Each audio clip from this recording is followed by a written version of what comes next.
Banyak orang memulai trading dengan harapan besar. Mereka membeli buku mahal, ikut kelas premium, bergabung dalam seminar, bahkan merasa sudah memahami candlestick dan indikator populer. Namun setiap kali membuka portofolio, yang terlihat justru angka merah yang konsisten. Ironinya, semakin banyak ilmu yang dikumpulkan, rasa frustrasi justru semakin dalam karena hasil nyata tidak pernah sejalan dengan pengorbanan yang sudah dikeluarkan. Situasi ini sering membuat seseorang bertanya dalam hati, apakah dirinya kurang pintar, kurang berbakat, atau memang pasar sengaja melawan? Padahal kenyataannya, pengetahuan tidak selalu berbanding lurus dengan hasil, terutama dalam dunia yang penuh tekanan emosional seperti trading. Banyak trader yang secara teori terlihat unggul, namun secara praktik justru terus terjebak dalam kesalahan yang sama.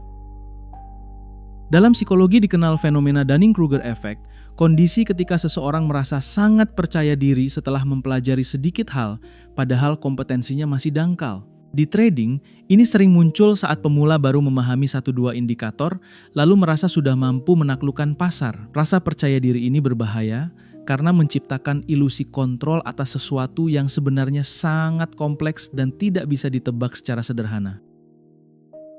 Pasar finansial bukanlah mesin pencetak uang otomatis.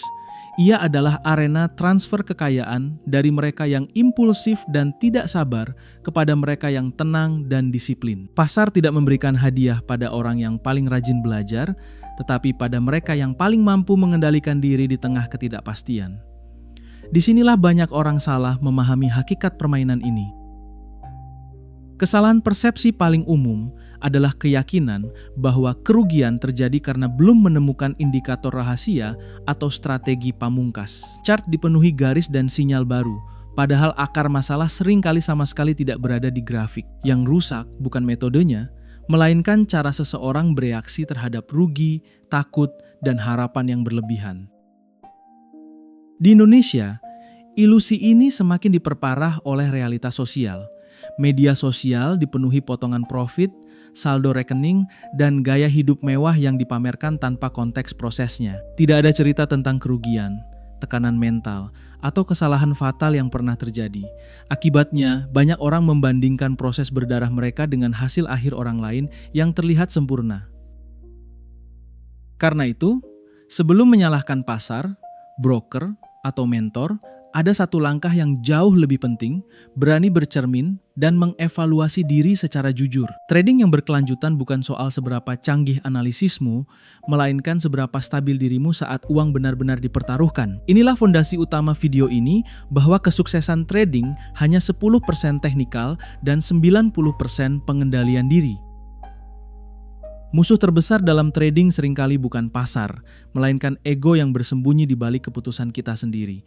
Otak manusia secara alami dirancang untuk menghindari rasa sakit dan mencari kenyamanan. Dalam konteks trading, rasa sakit itu muncul saat harga bergerak berlawanan dengan posisi kita, dan kenyamanan palsu muncul saat kita menolak menutup kerugian karena tidak siap mengakui kesalahan. Ketika posisi mulai rugi, menekan tombol cut loss terasa seperti hukuman mental.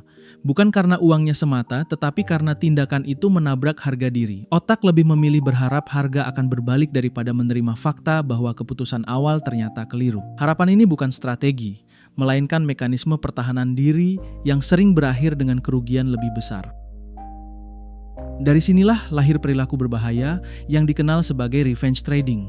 Setelah mengalami kerugian, ego yang terluka menuntut pembuktian instan. Trader masuk pasar lagi tanpa perhitungan matang, bukan untuk mengikuti peluang, tetapi untuk memuaskan emosi dan menghapus rasa kalah. Dalam kondisi ini, keputusan diambil bukan oleh logika, melainkan oleh amarah dan ketakutan yang bercampur.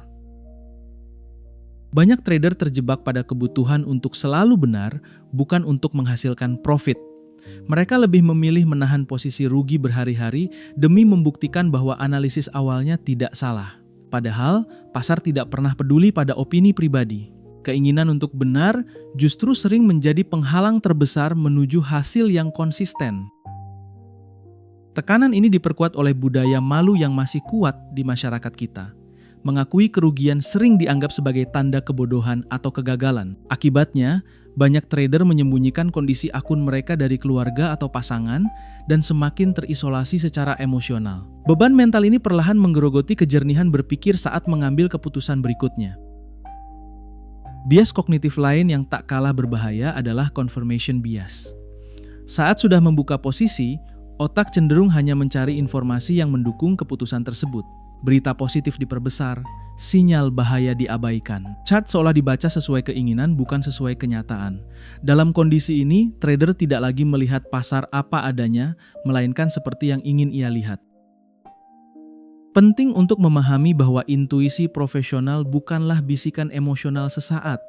Ia lahir dari ribuan jam pengalaman, kesalahan, dan evaluasi yang disiplin. Sebaliknya, impuls emosional sering menyamar sebagai feeling yang dipercaya. Pasar tidak mengenal siapa kita, latar belakang kita, atau seberapa besar kebutuhan kita akan uang. Pasar bergerak netral, dan ego yang tidak terkendali selalu membayar harga paling mahal. Salah satu racun paling mematikan dalam perjalanan trading adalah ekspektasi instan. Banyak orang masuk ke pasar bukan dengan pola pikir membangun keterampilan, melainkan dengan mentalitas lotre. Trading diposisikan sebagai jalan pintas untuk keluar dari tekanan ekonomi, pensiun muda, atau membuktikan diri secara sosial, bukan sebagai proses profesional yang menuntut waktu dan kedewasaan mental. Narasi cepat kaya ini diperkuat oleh pemasaran yang manipulatif. Janji cuan konsisten, grafik profit mulus, dan testimoni bombastis menciptakan persepsi bahwa hasil besar bisa dicapai tanpa fase sulit. Ketika realitas pasar tidak sesuai dengan ekspektasi ini, kekecewaan berubah menjadi keputusan impulsif yang semakin menjauhkan dari hasil sehat. Masalah menjadi jauh lebih berbahaya ketika trading dilakukan dengan uang panas, uang dapur, biaya sekolah anak, dana darurat, bahkan dana pinjaman online sering dijadikan modal dengan harapan bisa segera berlipat. Saat uang tersebut masuk ke pasar, tekanan psikologis meningkat drastis karena secara mental uang itu tidak boleh hilang. Berdagang dengan uang yang tidak siap rugi membuat otak bekerja dalam mode bertahan hidup. Setiap pergerakan harga terasa seperti ancaman nyata, bukan sekadar fluktuasi probabilitas. Dalam kondisi ini, keputusan rasional hampir mustahil muncul. Trader cenderung menahan posisi rugi terlalu lama dan menutup posisi untung terlalu cepat demi mengurangi kecemasan sesaat. Fenomena FOMO semakin memperparah situasi. Melihat teman, tetangga, atau grup komunitas memamerkan cuan besar memicu dorongan untuk ikut masuk tanpa analisis matang. Harga dibeli di pucuk bukan karena peluang, tetapi karena takut tertinggal. Ironisnya, rasa takut kehilangan peluang justru sering berujung pada kehilangan modal. Bayangkan ironi berikut ini. Untuk menjadi dokter, seseorang rela belajar bertahun-tahun sebelum menyentuh pasien. Namun dalam trading, banyak orang berharap bisa membedah pasar finansial yang kompleks hanya dengan belajar beberapa hari. Ketika hasilnya tidak sesuai harapan, pasar dianggap kejam, padahal ekspektasi sejak awal sudah tidak realistis. Siklus keputusasaan pun terbentuk. Target profit harian yang kaku bertabrakan dengan kondisi pasar yang sideways atau sedang jatuh.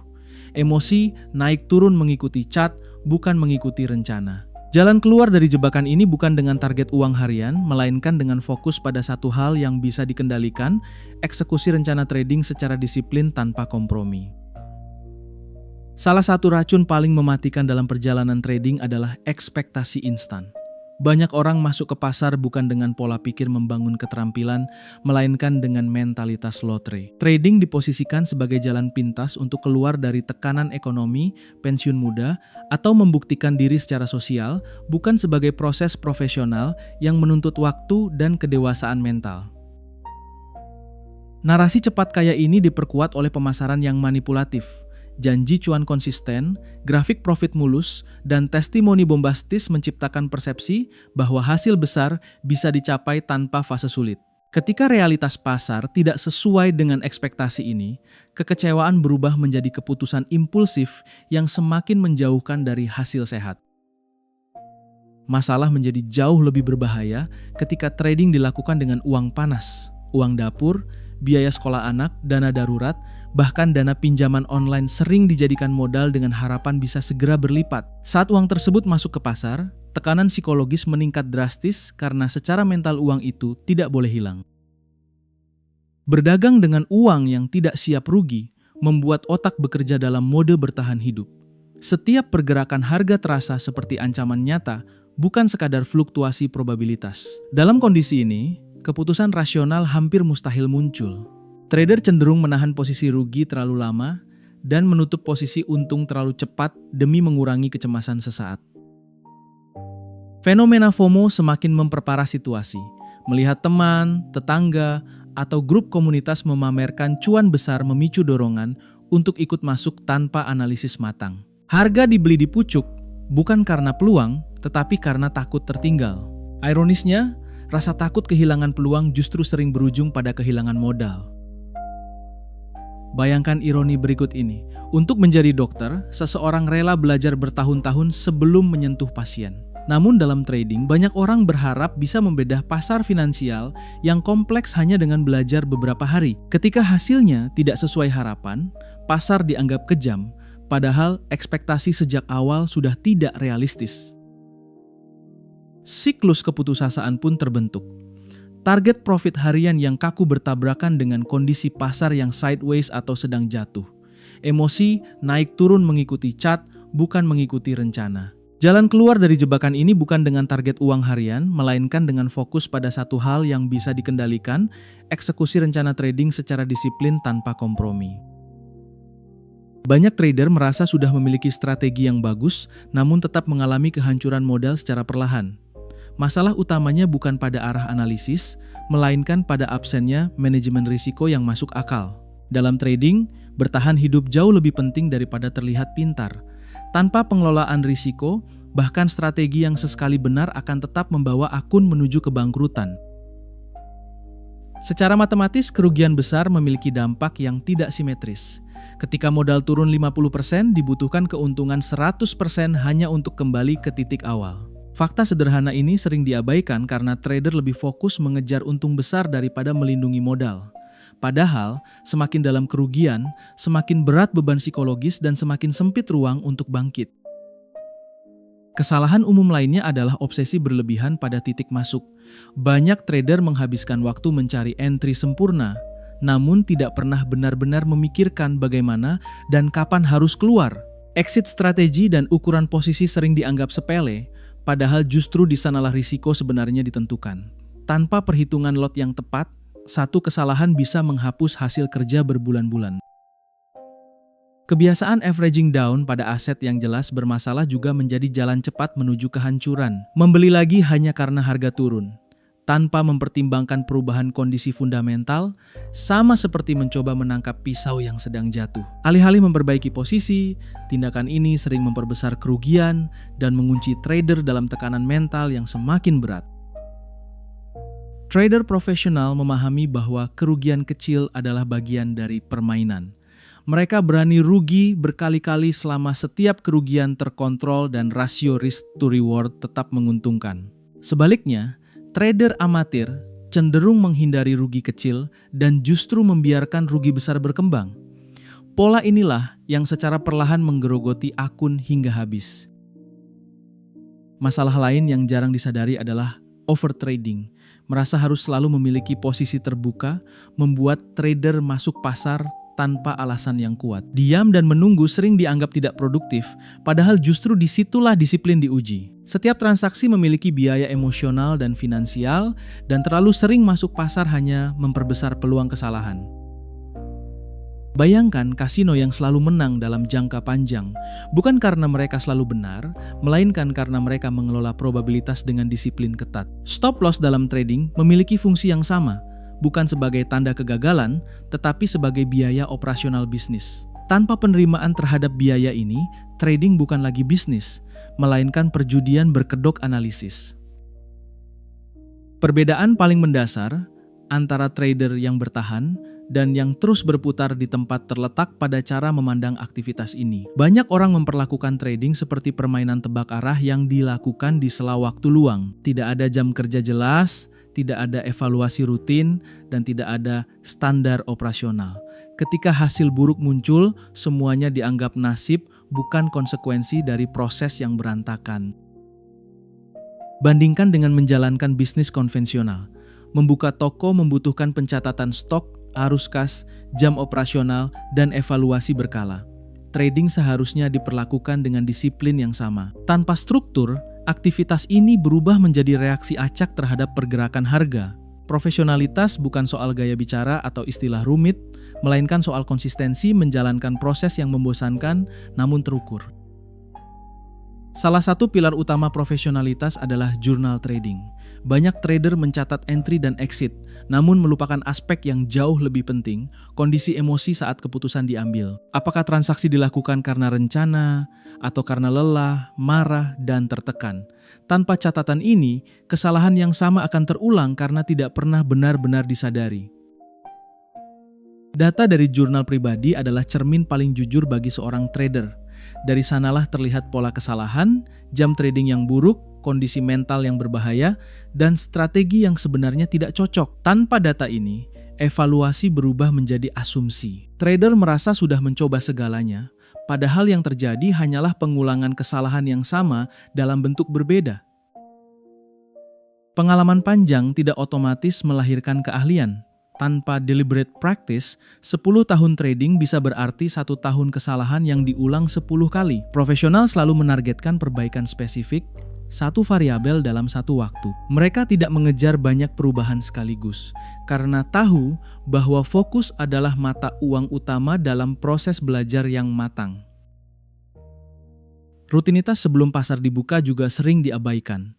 Banyak trader langsung menatap layar tanpa persiapan mental dan fisik. Padahal, kurang tidur, stres keluarga, atau kelelahan kerja memiliki dampak langsung pada kualitas keputusan finansial. Otak yang lelah cenderung mencari jalan pintas dan sensasi, bukan mengikuti rencana yang sudah disusun dengan tenang.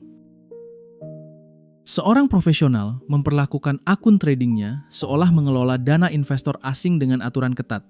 Setiap pelanggaran dicatat, setiap kesalahan dievaluasi, dan tidak ada toleransi untuk keputusan impulsif. Uang sendiri diperlakukan dengan hormat, bukan sebagai alat pelampiasan emosi.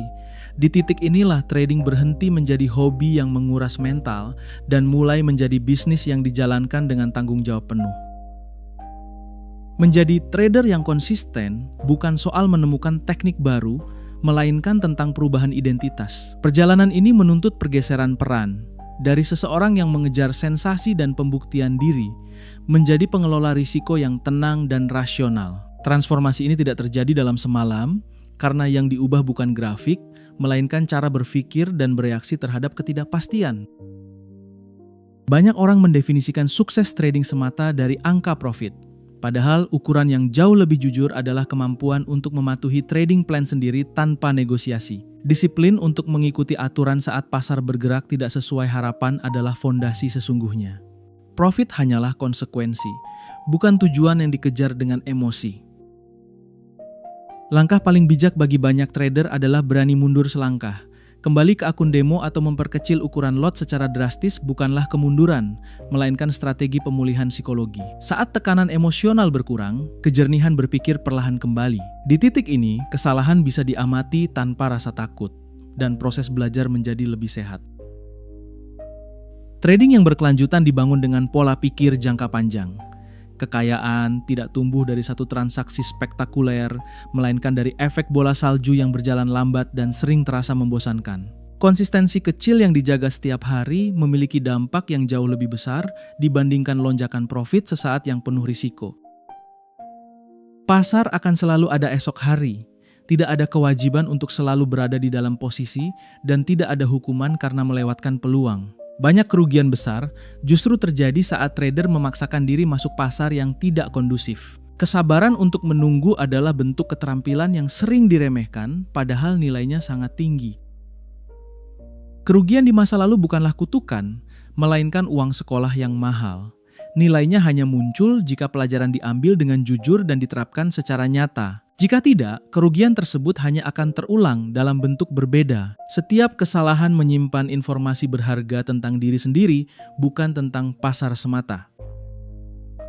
Konsistensi profit pada akhirnya hanyalah cerminan dari konsistensi perilaku, pikiran, dan kebiasaan harian. Saat seseorang mampu mengelola emosi, menghormati risiko, dan menjalankan proses tanpa drama, hasil akan mengikuti dengan sendirinya. Trading tidak pernah menuntut kesempurnaan.